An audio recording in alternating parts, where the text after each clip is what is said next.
Ready start. अध्यक्ष महोदय, मैं आज एक ऐसे विषय पर बोलने जा रहा हूं जो देश के सामने एक बहुत बड़ी समस्या बना हुआ है। आजकल कृषि पर बहस चल रही है। मैं कल से सुन रहा हूं, कई लोगों ने तो सरकार की बड़ी प्रशंसा की है कि वह बहुत ही अच्छा काम कर रही है। मैं मंत्री महोदय से एक प्रश्न करना चाहता हूं। मार्च में मंत्री महोदय ने एक प्रश्न के उत्तर में कहा था कि 2 वर्ष में हमारा देश आत्मनिर्भर हो जाएगा। मैं जानना चाहता हूं कि ऐसा कहने के पीछे उनका आधार क्या है। कौन से उनके पास ऐसे प्रमाण हैं जिनके आधार पर उन्होंने इस प्रकार की घोषणा की है। मैं चाहता हूं कि जब वह उत्तर दें तो इस बात को अपने उत्तर में बताएं। Paragraph change. आप जानते हैं कि इस देश में 80% लोग खेती करते हैं और उसके बाद भी आज हमारे देश का सम्मान दूसरे देशों में कितना है।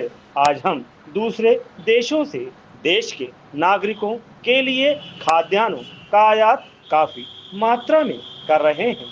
खाद्यान्न की स्थिति बिल्कुल संतोषजनक नहीं है। देश में जहां लोग 80% खेती करते हैं, हम भोजन के मामले में भी आत्मनिर्भर नहीं हुए हैं। इसके कुछ कारण हैं।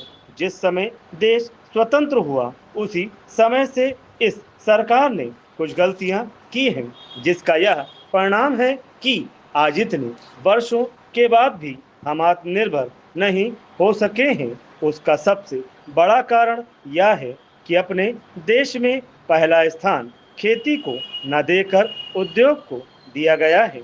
उद्योग हमारे देश के लोगों की जीविका का मुख्य साधन नहीं हो सकता है।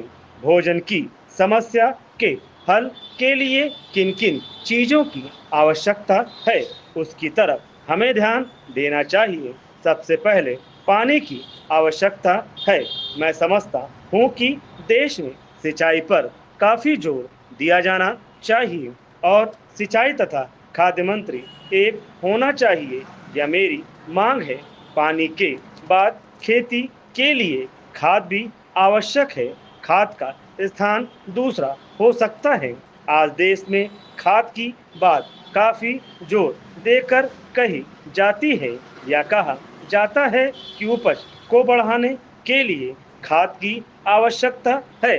बिना खाद के उपज नहीं बढ़ सकती, किंतु खाद कहाँ तक उपज को बढ़ा सकेगी, यह भी देखने और सोचने की ही बात है।